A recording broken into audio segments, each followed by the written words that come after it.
अस्सलाम वालेकुम स्टूडेंट्स। आज हम स्टार्ट करेंगे अपना कोर्स अलजबरा 2 लेक्चर नंबर 1 है। इसमें सबसे पहला जो टॉपिक है इसका वो आपके पास है वेक्टर स्पेस।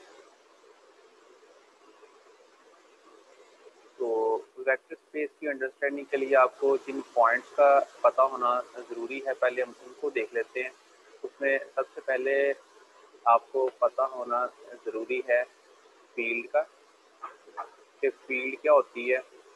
देन फील्ड में से आपको ग्रुप का पता हो और देन आपको अबेलियन ग्रुप का पता हो, ठीक है। और इसके अगर इन चीज़ों का आपको पता होगा, इसके साथ में कुछ प्रॉपर्टीज़ ऐड होती हैं। तो किसी भी सेट के ऊपर जब वो प्रॉपर्टीज सेटिस्फाइड कर जाती हैं अंडर बाइनरी ऑपरेशन, तो वो फिर आपके पास एक वेक्टर स्पेस बनती है, ठीक है।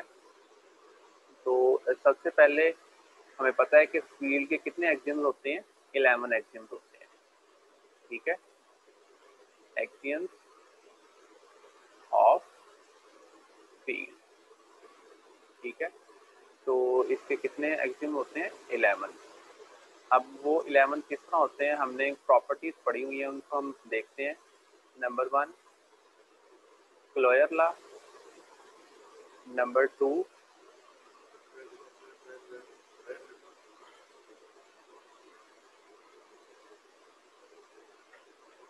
2 आपके पास है एसोसिएटिव लॉ,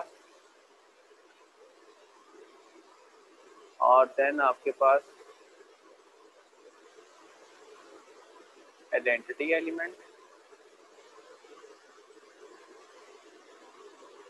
और inverse of each element, and then commutative law, ठीक है। अब ये 5 प्रॉपर्टीज जब भी किसी सेट के ऊपर अंडर एडिशन और यही 5 अंडर मल्टीप्लिकेशन, किसी सेट के ऊपर जब सेटिस्फाइड करें, और इसके साथ में एक एक्स्ट्रा प्रॉपर्टी आती है डिस्ट्रीब्यूटिव लॉ, लेफ्ट और राइट जिसको हम कहते हैं, ठीक है। तो ये आपके पास 5 प्रॉपर्टीज होंगी, साथ में एक एक्स्ट्रा प्रॉपर्टी होगी डिस्ट्रीब्यूटिव लॉ। जब किसी भी सेट के ऊपर ये प्रॉपर्टी सेटिस्फाइड कर जाती हैं तो वो आपके पास फील्ड बन जाती है, ठीक है। उसके बाद हम जिक्र करेंगे ग्रुप का, ठीक है, कि ग्रुप में आपके पास क्या चीज़ें होती हैं।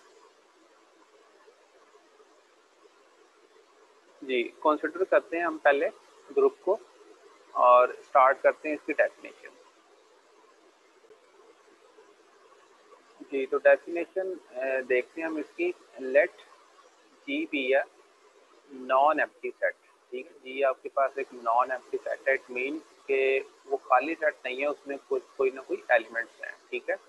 और एक हमारे पास ऑपरेशन है बाइनरी ऑपरेशन स्टैटिक, ठीक है। ये प्लस में भी हो सकता है, माइनस भी, मल्टीप्लिकेशन भी, ठीक है।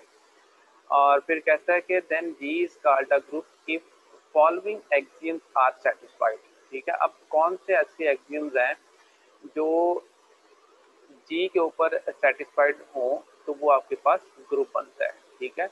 इसमें से फर्स्ट वन आपके पास है क्लोयर लॉ। क्लोयर लॉ में एक्चुअली क्या होता है कि आपके पास 2 एलिमेंट्स होते हैं, for all A B belongs to a set G such that A asterisk B also belongs to G. क्या आप किसी भी सेट जी में से 2 एलिमेंट्स लें, उसके ऊपर आप स्टैटिक ऑपरेशन अप्लाई करवाएं। स्टैटिक मीन प्लस माइनस, ये ऑपरेशन हो सकते हैं, मल्टीप्लिकेशन, ठीक है। तो उसका आंसर भी उसी ही सेट में आ जाए, ठीक है। तो फिर उसको हम क्या कहते हैं कि ये सेट क्या हो गया, क्लोज हो गया, ठीक है। नंबर 2 है आपके पास एसोसिएटिव प्रॉपर्टी, या एसोसिएटिव लॉ भी कहते हैं इसको हम, एसोसिएटिव लॉ, ठीक है। तो एसोसिएटिव लॉ में क्या होता है, आपके पास 3 एलिमेंट्स होते हैं, for all A b C belongs to a set G such that A steric B steric C is equal to A steric B steric C। ठीक है। नंबर 3 आपके पास है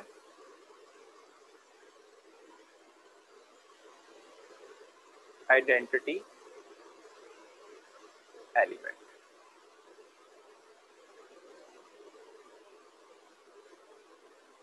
तो आइडेंटिटी एलिमेंट के अंदर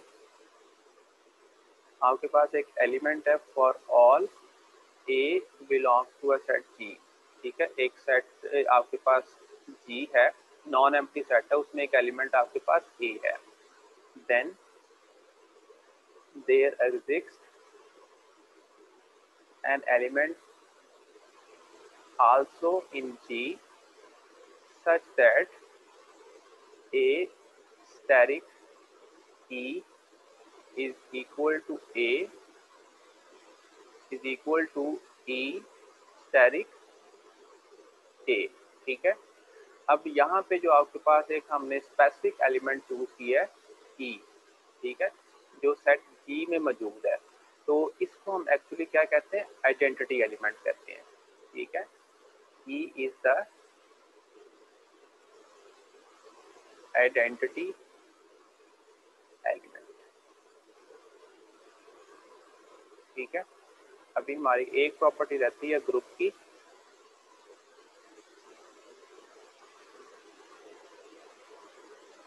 उसको हम यहाँ पे देख लेते हैं जी। फोर्थ वन आपके पास है inverse of each element, her element का इनवर्स। ठीक है, ये भी कुछ मिलता जुलता आइडेंटिटी से है, लेकिन आइडेंटिटी किसी भी सेट में यूनिक होती है। ठीक है, for all A belongs to a set G then there exist A steric belongs to G such that A steric A prime is equal to E is equal to A prime steric A। ठीक है, अब यहाँ पे जो हमने specific element एक choose किया जो उसमें पड़ा हुआ है सेट G के अंदर, वो आपके पास है A प्राइम। ठीक है, ए प्राइम एक्चुअली यहाँ पे क्या है आपके पास, A prime is the inverse of each element. ठीक है, ये तो हमने एक जनरल एलिमेंट चूज किया ना ए प्राइम। तो जब भी आप इनवर्स को चेक करेंगे एक सेट के अंदर, फॉर एग्जांपल आपके पास हैं 4 एलिमेंट्स हैं, तो आपने हर एक का इनवर्स वहाँ पे चेक करना है। ठीक है, तो अब ये जो 4 प्रॉपर्टीज हैं, जब किसी भी एक सेट के ऊपर ये सेटिस्फाइड हो जाती हैं, तो वो सेट क्या कहलाता है, ग्रुप कहलाता है। ठीक है, अब अगर ये 4 प्रॉपर्टी सेटिस्फाइड ना हो फिर क्या होगा, क्वेश्चन नेक्स्ट ये है। अगर इसमें से एक प्रॉपर्टी सेटिस्फाइड हो, क्लोजर लॉ, फिर उस ग्रुप को हम क्या कहते हैं, ग्रुपॉइड। ठीक है, अगर किसी सेट के ऊपर 2 प्रॉपर्टी सेटिस्फाइड हो जाए, उसको हम क्या कहते हैं, सेमी ग्रुप। क्योंकि टोटल प्रॉपर्टीज कितनी है ग्रुप की, 4, तो 2 सेटिस्फाइड हो जाएंगी, सेमी आधा हो जाएगा, तो उसको हम कहते हैं सेमी ग्रुप। अगर आपके पास 3 प्रॉपर्टी सेटिस्फाइड हो जाए, तो उसको हम क्या कहते हैं, मोनाइड ग्रुप। ठीक है, अब अगर किसी भी सेट के ऊपर 4 प्रॉपर्टी सेटिस्फाइड हो जाए, तो फिर उसको हम क्या कहते हैं, उसको हम ग्रुप कहते हैं। ठीक है, उसको हम क्या कहते हैं, फिर ग्रुप कहते हैं। ठीक है, तो फील्ड का भी पता चल गया आपको, ग्रुप का भी पता चल गया, और अब हम देखेंगे अबेलियन ग्रुप को। ठीक है, फिर हमारे पास एक प्रॉपर्टी आती है, उसका नाम है कम्यूटेटिव प्रॉपर्टी। कम्यूटेटिव प्रॉपर्टी या इसको हम लॉ भी कहते हैं। ठीक है, तो कुछ स्टूडेंट्स क्लोजर लॉ और कम्यूटेटिव लॉ को मिक्स कर देते हैं, ऐसा नहीं करना आपने। आपके पास दो एलिमेंट्स हैं ए बी, जो कि एक सेट जी में मौजूद है। जैसे कि हमने यहाँ पे ये जी कंसिडर किया हुआ है, इसी को ही लेके चल रहे हैं, इसी कॉन्सेप्ट को हम आगे एक्सटेंड कर रहे हैं अबेलियन ग्रुप की तरफ। Such that A asterisk B is equal to B asterisk A. ठीक है, कि आप एलिमेंट्स को कम्यूट करके उसके ऊपर बाइनरी ऑपरेशन अप्लाई करवाएं तो उससे कोई फर्क नहीं पड़ता। ठीक है, अब जब भी किसी सेट जी के ऊपर ये 5 प्रॉपर्टीज सेटिस्फाइड हो जाती हैं, उसको फिर हम क्या कहते हैं, एक्चुअली अबेलियन ग्रुप कहते हैं। ठीक है, कौन कौन सी? 4 तो ये ग्रुप वाली हैं और 5वीं कौन सी होगी आपके पास? कम्यूटेटिव। ठीक है, जब ये 5 प्रॉपर्टीज किसी भी सेट के ऊपर सेटिस्फाइड हो जाती हैं तो वो सेट एक्चुअली आपके पास क्या बन जाता है? अबेलियन ग्रुप बन जाता है। ठीक है, तो होपफुली आपको वेक्टर स्पेस को स्टार्ट करने से पहले आपको फील्ड का, ग्रुप का और अबेलियन ग्रुप का आइडिया हो गया होगा। इसके अलावा अगर किसी का कोई क्वेश्चन है तो वो प्लीज़ कमेंट सेक्शन में पूछ लें, मैं उसको वहाँ पे ज़रूर आंसर कर दूँगा। ओके जी, थैंक यू सो मच। अल्लाह हाफिज़।